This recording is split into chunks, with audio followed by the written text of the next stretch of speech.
Have you ever read a book where you started it really late at night and you just knew it was gonna screw with your sleep cycle? Hey kittens, it's Megan, and if you have ever gone through that Greek mythology phase, do I have a book recommendation for you. Alexander Bracken manages to breathe new life into mythology by taking it, twisting it a little bit, and setting it in modern day New York. This book is kind of marketed as a mashup of the Hunger Games and Greek mythology, kind of Percy Jackson with a lot more gore. Centuries before this book starts, Zeus cast out 9 of the gods in Olympus because of a rebellion. And as punishment, he created the Aegon. The Aegon is a 7-year cycle in which the gods will lose their immortality and become mortal for 7 days. And that is when the hunt will begin, because during those 7 days, they can be killed and their powers can be taken.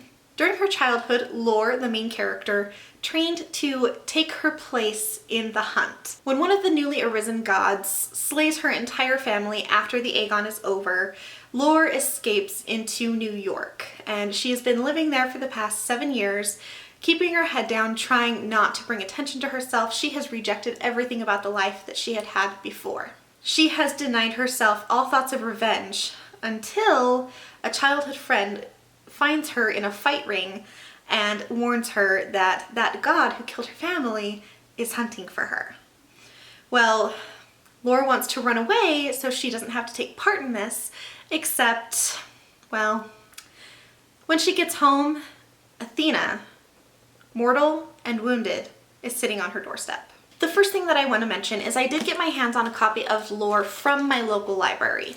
Now, I am all for owning books. I love to own them, but it can get pricey. It's a very expensive lifestyle choice to be a reader. And one of the new things that my library has started doing is telling you how much money you've saved when you check out a book. And so the day that I picked up Lore, I also picked up 2 other books, and I managed to save myself $50. So yes, I am a huge believer in visiting your local library. One of the things that I have loved so much about this book is the fact that all of the characters are flawed, and not just, you know, giving a character a token flaw because, oh, they're the main character, they need something that people can hold on to, but otherwise they're perfect. You know, that happens more often than not. But each character is so inherently flawed that it is the soul of the book. These flaws are what drive it forward. Lore has been avoiding everything to do with the Aegon and the gods and her previous lifestyle. She's been fighting tooth and nail to stay out of it, except she can't quite quell that bloodlust in her that she needs to fight, and so she ends up being in an underground fight ring. Lore does spend a lot of her time taking care of the people around her, not necessarily just those closest to her like her roommate Miles, but also like the person who owns the bodega down the street. You know, she cleans up litter on her street. She is very proud of where she comes from, and she has made it her home, and she will do everything she can to protect it because she knows how quickly she can lose everything. I loved the characterization of Athena because even wounded and mortal, she commanded attention. She is one of the few remaining original gods left in the Aegon, and she will do anything to make it through it.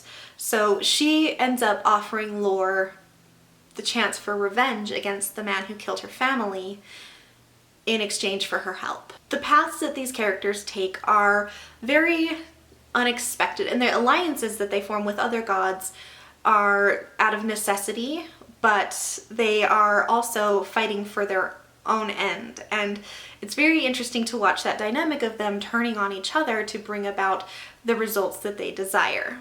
When Lore is forced to examine who she is at her core, she realizes what kind of strength she still has, and that deepens her relationship with those around her.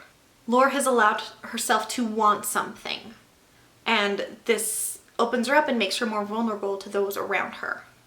There is a moment in the novel that I absolutely loved, and that is one where Athena and Lore are talking about what happened to Medusa and what Athena's motivations were for turning her into such a monster.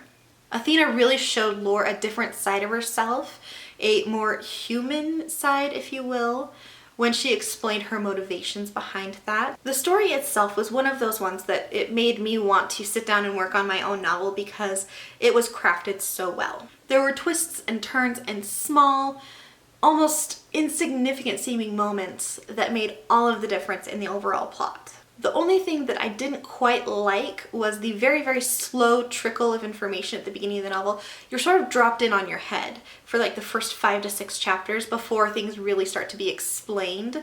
And while I am all for building in the world as you go, I think having a little bit more information going in would have been nice, because those first 5 chapters were a little confusing until I learned more about what was going on in the world. One of the things that I absolutely adored about this book is the idea of challenging the status quo of gender equality. Now, in the Aegon and in the system of hunters, there are different houses, and they're all based on they're all descendants of the Greek heroes. Tradition states that only a man can kill a god and take their power. And if a woman does it, she's reviled and she is shunned from her house, and it is very much a sexist thing. And so I love how Lord challenges that and encourages others to do so as well. I have loved Alexandra Bracken's writing ever since I read Darkest Mind a few years ago. Her ability to layer in her world building with tiny moments that impact the story completely in huge, major ways without drawing so much attention to them is one of these skills that I hope that I will be able to possess as a writer. The only thing I will say about this though is that there was so much happening at once at certain places where you actually have to really pay attention in order for everything to make sense. As one of those people who did go through a Greek mythology phase, I found myself enjoying this immensely. It brought that big epic feeling I would get from reading those myths, but it made it modern, and I could see the things happening in our world. The biggest thing that I loved about this was how it wasn't the gods, it was the people who served the gods that determined the gods' actions.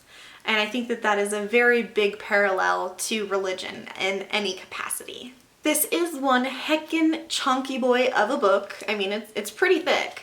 And I enjoyed every page. I stayed up way past my bedtime reading it, and I would definitely recommend it to anybody who loves mythology or adventure and would just get a kick out of seeing someone fighting against destiny. That is it for today's video. I hope you guys enjoyed this reading review of Lore by Alexandra Bracken, and let me know if you've read it, what you thought about it. Do you think it could have been a series in itself, or do you like it as a standalone, or just any real comments that you have? I want to hear from you guys.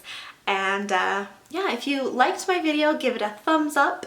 And if you like seeing my videos and you want to follow along on my reading journey, don't forget to subscribe, and I will see you all in my next video. Bye!